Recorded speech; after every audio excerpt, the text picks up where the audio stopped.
Hello, everybody. I'm in the driver's seat today. We've switched roles.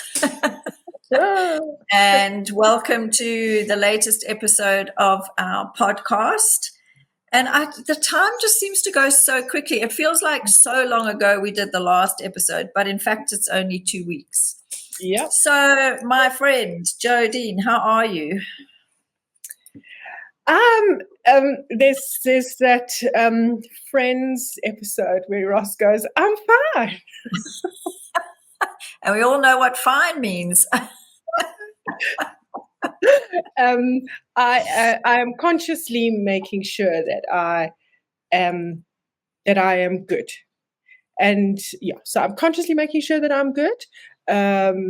If I go into all the gratitude things, there's so much of that, which I'm really, really grateful for. I'm good. It's so interesting that you actually use the word gratitude because someone I know posted on Facebook this week and she said, I get the gratitude thing and I'm grateful for a lot of things. She said, but are you supposed to be grateful when family members are being absolutely revolting? Like, am I just supposed to be grateful and sit and take it? And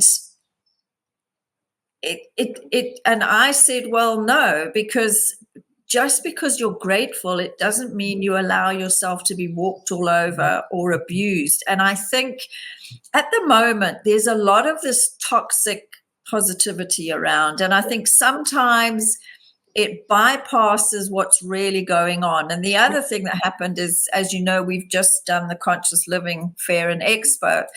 And one of the talks was an interactive sort of discussion around men and relationships.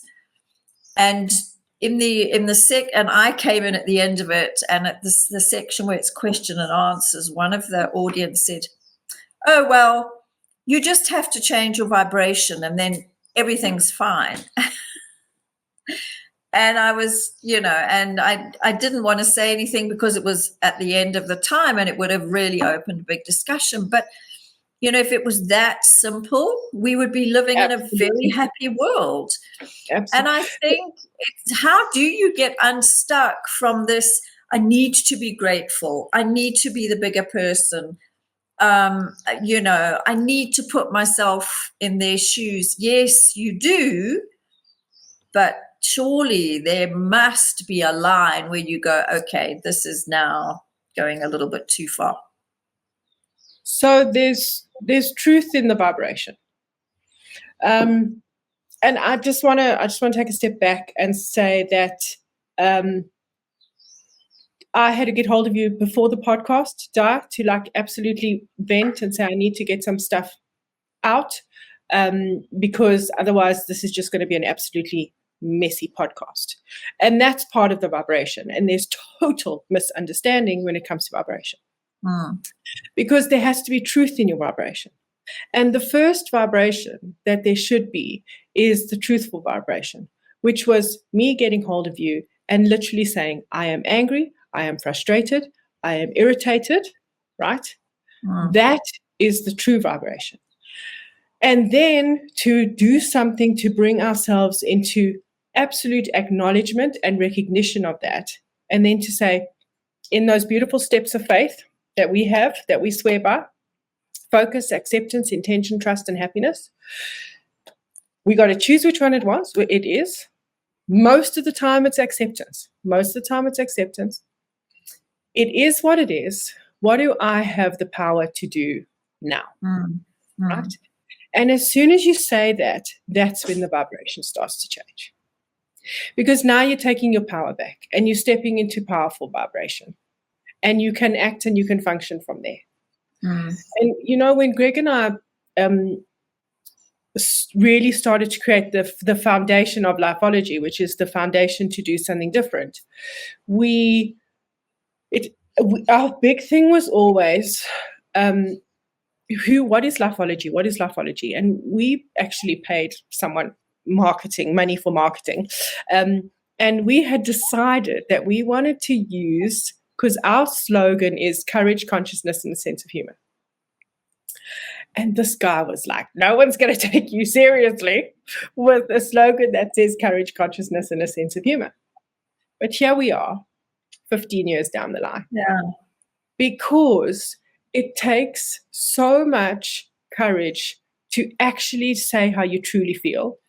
And I believe that we are afraid to say how we truly feel because of what you're talking about, this toxic positivity. Like, if I show my level of anger, if I show my level of frustration, then the universe is going to see that vibration, and that's not the right vibration.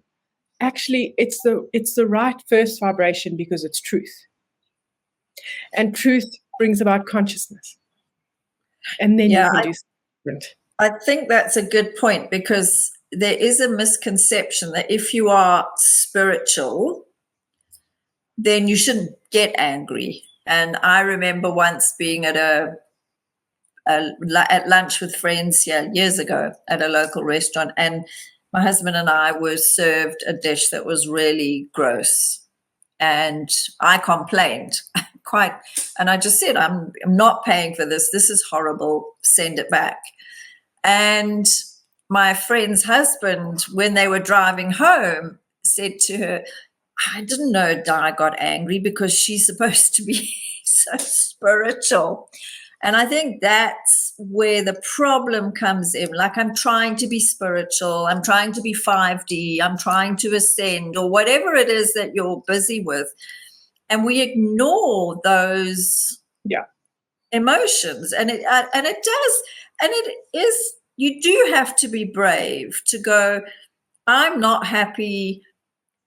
Not necessarily even ranting at the person who maybe has caused the situation, but finding an outlet, like in a voice note to me, going like, I am so mad, I can't sit on this and come onto the podcast with it. I need a space to process it.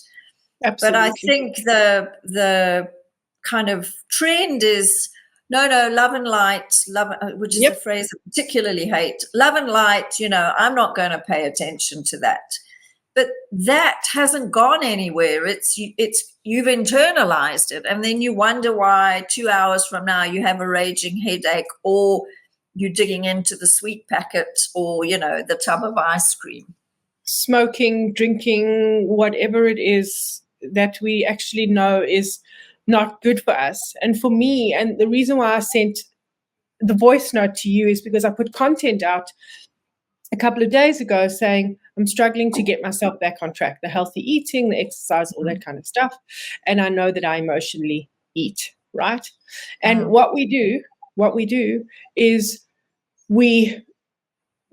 because of this, I call it the positivity movement, you call it the toxic positivity. Because of the positivity movement, we get into a space of, no, I can't be angry, right?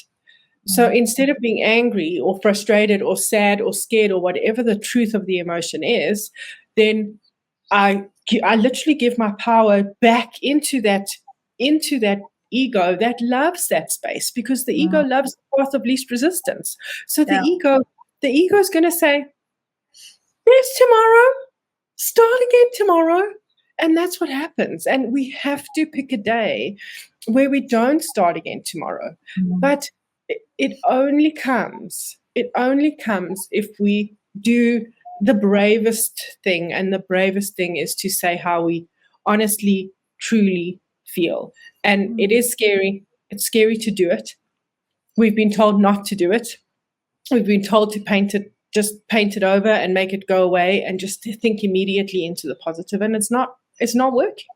Otherwise, we wouldn't have the Unstuck Club, and we wouldn't have the messages that we're getting from people saying, thank you so much for saying that. Thank you.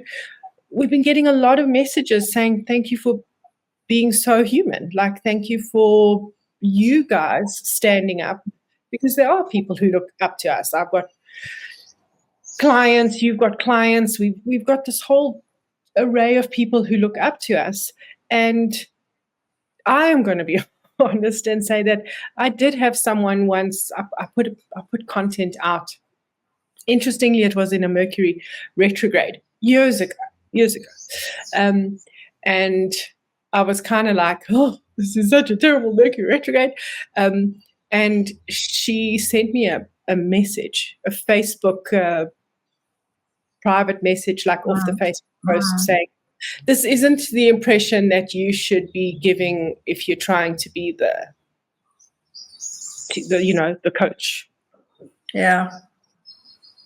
Which was a big thing for me to process. Thank goodness I have people like you, and thank goodness I have people like my business partner Greg, and like who can bring us back to the authenticity and return to courage, consciousness, and a sense of humor. Because we're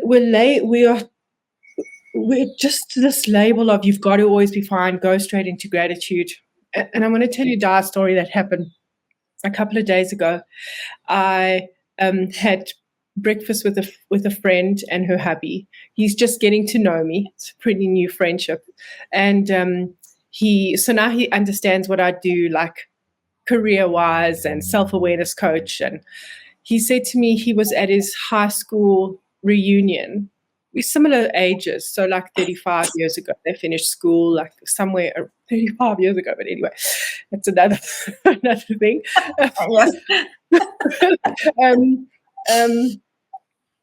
And he said, the men always gather and then the women always gather. It just happens. Yeah. And he said the men were all together, some really, really, really successful men after all these years. And they were talking about how petrified they had been, or how scary it had been, or they actually just managed to get themselves, I think enough alcohol helped and all those kind of things. And they really just allowed each other to speak. And I think when the one got confident, the other got confident, and the next got confident. And and he said to me, I was so surprised to hear from some of these people who are so successful, who were saying it was scary. I was petrified. I was so insecure. There was imposter syndrome. And we've painted it with shame.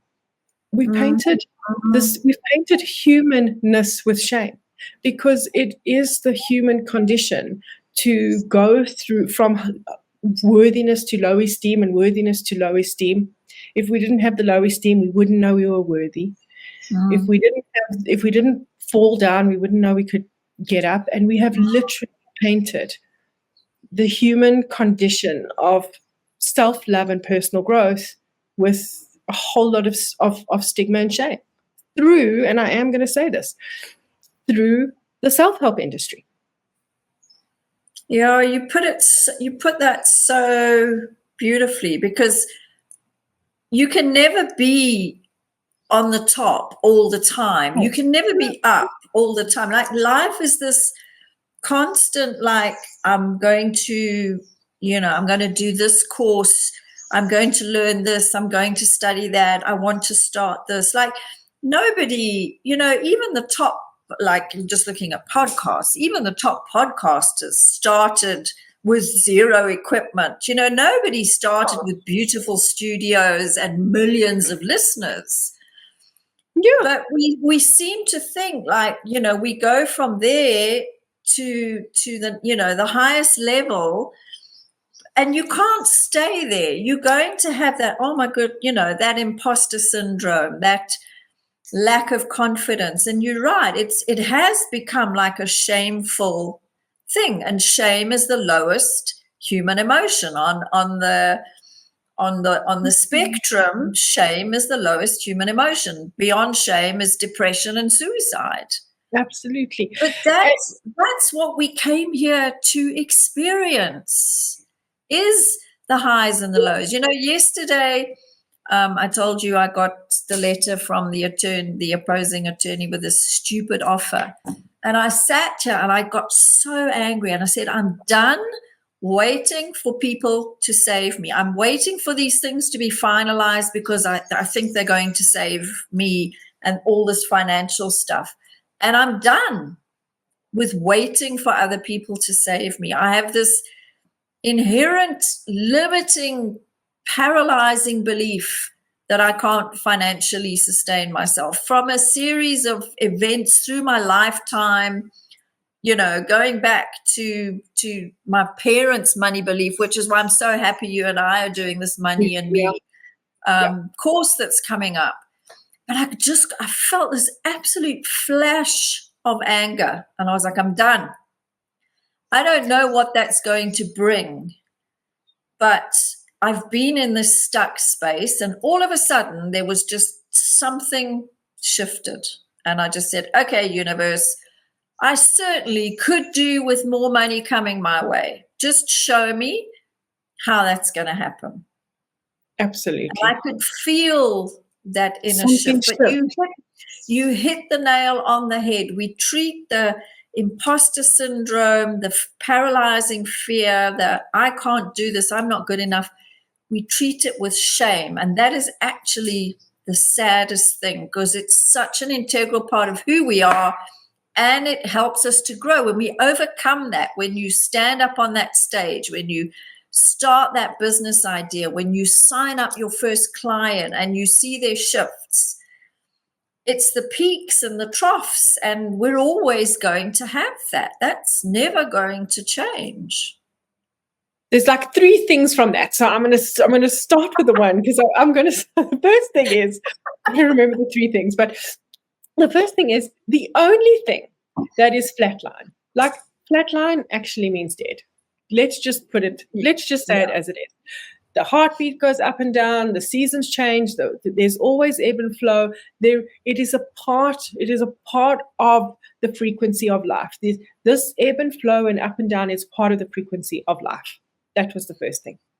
The second thing is, it ties so beautifully into this Money and Me workshop. We're going to be doing this webinar series, which we are really and truly looking forward to. And I really want to interject and say, because I know someone has gotten hold of me and said, oh, I just discovered your podcast, so I'm listening from the beginning. And someone might be listening way down the line and think that now they've missed this opportunity. We are recording every single one of the Money and Me webinar series. It's going to go into archives. You can find this at any time. You can message us whenever we post anything. We're always posting an email address, and you can ask for that webinar series at any time. It can be 2004. You can find this in 2005, 2024, 2025. We don't care. It will be there. And we're going to continue to do this work, because we have really started to realize that so many more people have a scary or an unhealthy or an unhappy relationship with money. And it doesn't mean that you don't have to have money to have an unhealthy relationship with money. And we really want to get to the core of that. And the other thing is that waves is what we guide people through with the money. It's this beautiful process of waves, and just a taste of it is that it's an acronym, and the S part of waves is surrender. The S part of waves is actually just going, I've done everything I possibly can think of doing, and now is just the time to surrender and do something different, because from surrender comes doing something different.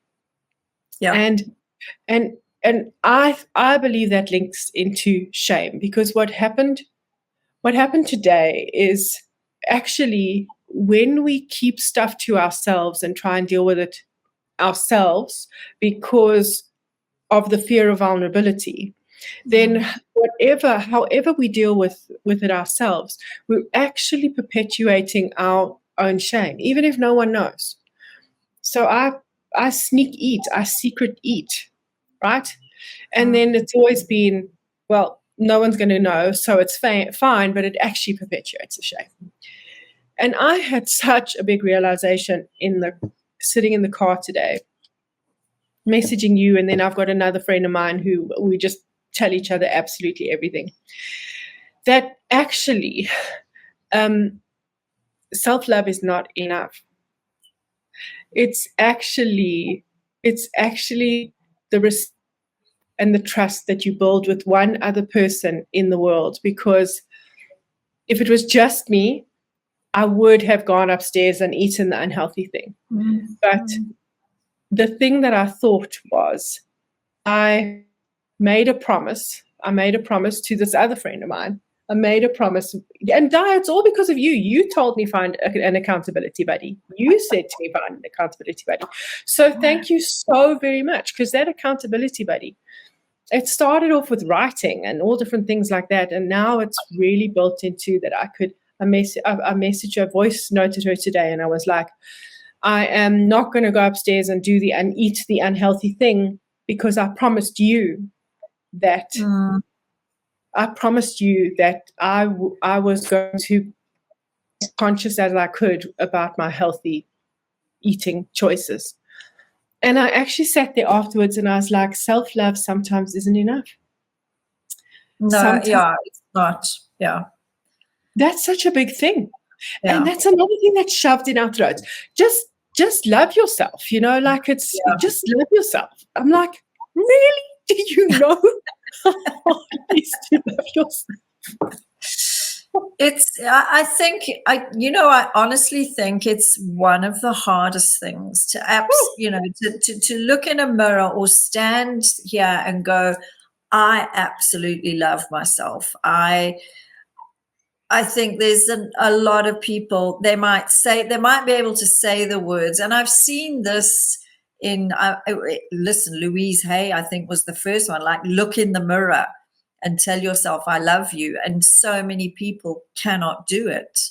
I think it is the hardest thing. So yeah, and at the moment I'm seeing, on the reels, and I keep coming up on my tongue, just say these affirmations and your life will change like that, and do this ritual 3 times a day, and say this in the morning when you wake up and when you go to sleep. And it's just, I don't know, it just feels shallow, and it feels external, because you're not looking at how you're really feeling inside. And it does full circle once again to the vibration. Yeah. So for me, I had a friend of mine say to me, because she asked me if I could talk about coming out of Mercury retrograde earlier on at the start of the month.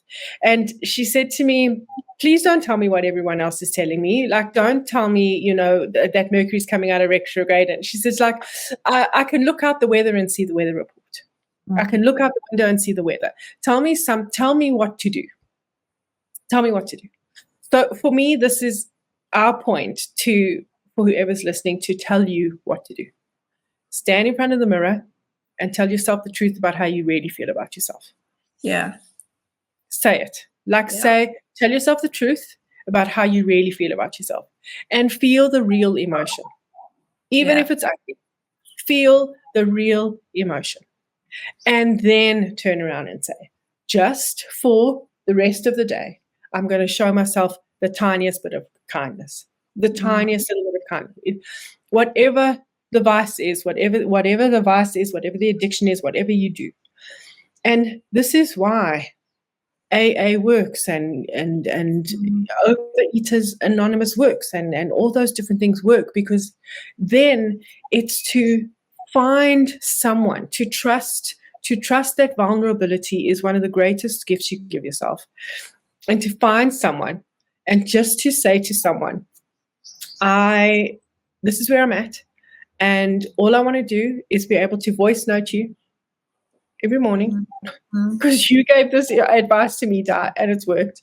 And just say, just for today, I'm going to try to be kind to myself. But this is the thing. If you don't manage to be kind to yourself today, you can't be angry at yourself for not being kind to yourself, because that just perpetuates the shame. So you got to go back to the mirror, and you got to then tell yourself the truth again. I have a feeling of disappointment because I really wanted my best intentions for myself and I couldn't follow through. But that's okay. And this is where the personality profiling is, for me, so very important, because we will see within the personality profiling, there's an area in your life which is called safety and security. And when we see that place of security, we will see what makes you feel insecure that sparks that. And then there's another place in your personality blueprint that that governs your values. So there's this archetypical character. There is a character within you that is managing your values. And whenever something happens and you become out of integrity with yourself, it's because something's made you feel insecure, and then you devalue yourself. We can actually tell you what part of you is doing it, and we can give you more confident traits to rectify that. And for me, that's so important. Like, I actually just want to stand on the soapbox and say it, because that's what caught me today. I know that I have the traditionalist in values, and the traditionalist needs to be grounded and needs to feel structured. So I needed to go and sit in the car with the doors closed, no noise, my own space, take my breath, do my things. The traditionalist needs to immediately, as soon as possible, feel grounded. If I were the pioneer in that space, I'd need to go to a boxing class and box it out. If I was the caregiver in that space, I would cry and only feel better once I had cried. When you know who you are, it makes it easier. It doesn't make it perfect, because here you and I are still saying, definitely not perfect. But I think that is also really important. You really need to know yourself. You have to know. I mean, a simple thing like your values. And I mean, I know now that money is not high on my values. It just isn't. And that's not a failing. My top values, my first one, surprisingly enough, is solitude. So I know I need to create time in my life to be on my own. I can't people all the time as much as I love them. But my connection and community for me are huge, which is why my soul is just so fulfilled when we do things like the fair, when we do collaborate, when I'm organizing conscious conversations and bringing people together. And I need to pay more attention to that, because I find myself going into things that are not always in alignment with my values. And I think anybody who's listening to this, if you've never had your astrology chart or know where you are on the Enneagram or your numerology, what life path you are, this is not woo-woo stuff. It's the traits and the characteristics that you are born with. And you can often find yourself pushing water up a hill because you are pursuing things that are so out of alignment with who you are. Yeah. Because you think, it's what everyone else is doing, or from a child. I'll never forget the one story, and I don't even remember what book it was in, of a girl who loved animals growing up and was always taking care of birds with broken wings. And every single person and all her family, like, you must be a vet when you grow up. And she went into veterinary science and absolutely hated it, and left after the first year, and then went and did something completely different, because loving animals and rescuing them doesn't translate to being a vet, Absolutely. Absolutely. And I think we just end up destroying ourselves. If I just think of me, and I always have this thing, I'm not intuitive. I do energy work and I do I'm not intuitive. I am, but it actually shows up. I don't hear voices and I don't see angels. I get very grumpy when I'm around people who like, the angels are here or your guides are here. And I'm like, well, I can't see or feel anything. But it shows up differently for me. And it's taken me a long time to make peace with that and trust what I've got. Absolutely. And I think we just put so much pressure on ourselves, and it just makes daily living even more challenging than it currently is with everything that's going on in the world. That's why we say self-awareness is self-care. That's why we say it. Currently, so I'm with my sister at the moment, helping out with my nephew. And we have both gone through our own phases of like eating unconsciously. It's the best way to say it. So on Sunday, we decided, okay, Monday we're starting, right? But the way that I do it and the way that she does it is not the same. And we used to try and meet each other like at some point. And I would fall into her pattern and she would fall into my pattern, and it doesn't actually work. So thank goodness I can have these beautiful conversations with her, and she understands what I do. So I can say to her, I'm eating according to my personality type. You're going to eat according to your personality type. And it has made such a difference. We eat at the same time, but we now are eating very different things. The things that overlap are absolutely perfect. It took us years and years and years of living together before we actually figured it out. And that's another thing. It is so important. If you don't understand yourself, then you just morph into somebody else's version of you, and it's not the authentic version. And then that's when it just feels like you're pushing everything up the hill. And probably the most woo-woo thing that I'm going to say is that I honestly believe that the entire universe, guides, angels, guardian angels, like just everyone, whoever your entourage is, just kind of looks and goes, we can't serve it up on a beautiful silver platter because you're not being authentic. Like as soon as you're authentic, like the flow will start. But I so often I think of the universe like that, and I think of money like that. Like sometimes I think if money had showed up at certain points in my life when my esteem was low, when I was doing the wrong thing, it would have been a disaster. Yeah. I would rather have this. I would rather have had this, whatever financial struggles I went through, to get to the point to have, we wouldn't have created Money and Me if I was not literally going, what the actual? Like I have done all this, like why still? If money had just said, here you go, I would never have discovered this worthiness. I say exactly the same. Money is waiting for me to step into my power and know that I can do it. That's what the past 3 or 4 years has been about, and I'm learning all the time. But I have to get to that point of that vibration of knowing that I can financially sustain myself. Yeah. And I think, what you were saying about being authentic, I think of you and people that you've crossed paths with who have an issue with the way you manage your eating.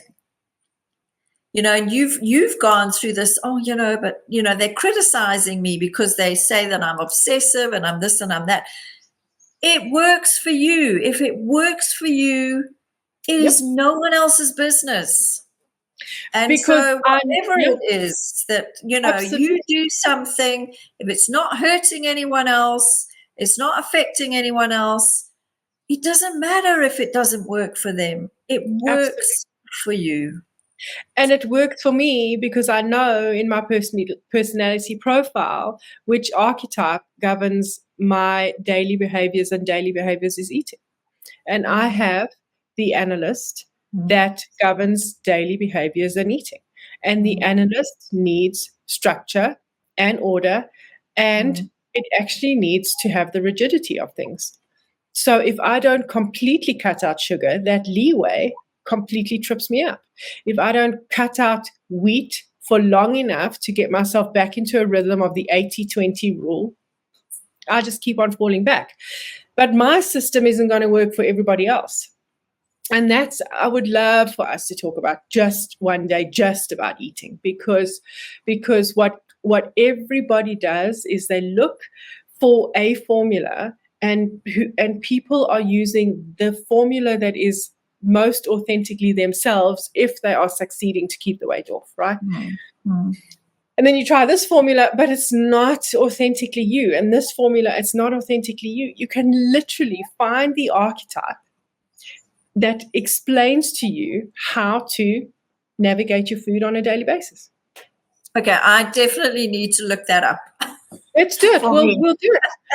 We'll do it. Maybe we do it together, Di. Maybe we do an Unstuck Club another Unstuck Club, and we pull up And your just see, personality profile, yeah. and let's have a look at what archetype is governing your daily habits and your eating. I think we've just told everyone to look out for the next podcast, right? Yeah, but that, for all of you who do listen to this, that accountability partner, I did it with my best friend around my business, because I was just finding that I wasn't getting to the important stuff, and that can happen, that all these other little tasks. So every morning, and we set up a little WhatsApp group, just her and I, separate from our usual chats. And every morning I would WhatsApp her and say, okay, this is what I'm going to do today. And it could be something as simple as working on a landing page. And then if I hadn't messaged her by 8 o'clock that night to say, tick, I've done it, she would message me. And best I have a decent excuse if I hadn't done it. And it really got me, because I know with my personality, I'm good. That's why I always have a coach of some kind or another. For most of my working life, well, let's say probably the last 25 years, I'm always working with a coach.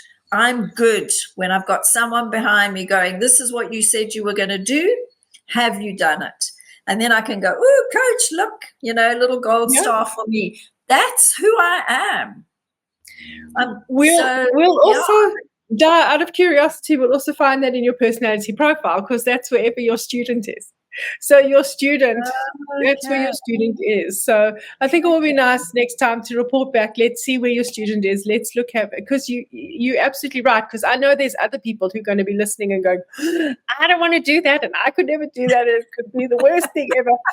But I love how it works for you. And I'm going to say, I know that you know so much of this, because I love when you message me and say, oh, I went back into my personality profile and I spotted this in my personality profile. It's the handbook for who you are. So I'm also so grateful that you use it the way that you do. It really is. I want to, in fact, I think my analyst could be in my place of power, Pluto. And if you're saying about the structure, that actually makes a lot of sense, because I'm not a structured person. And not everyone's supposed to be a structured person. Yeah. There's a few things I have to go and check up on now. And then we're going to come back and we're going to do the next podcast on that. We've decided. I think so. Yeah. Let's share a little bit about exactly, because we talk about the personality profile often. Yeah. But see it in action and see how it translates to your life. Brilliant. Thank you. I also feel so much better. I'm glad that we didn't shift this out, because I was a hot mess earlier. Well, I'm glad. Yeah, I'm glad that you were able to let it go, because a lot of people can't. They just sit on it, and that's never healthy. So please don't sit. Even if you send a WhatsApp voice note to yourself, to just get it out there. Get it out. Absolutely. Yeah. Don't sit on it. Yeah. Thank you. This was great. On that note, it's been wonderful, and we'll see you next time.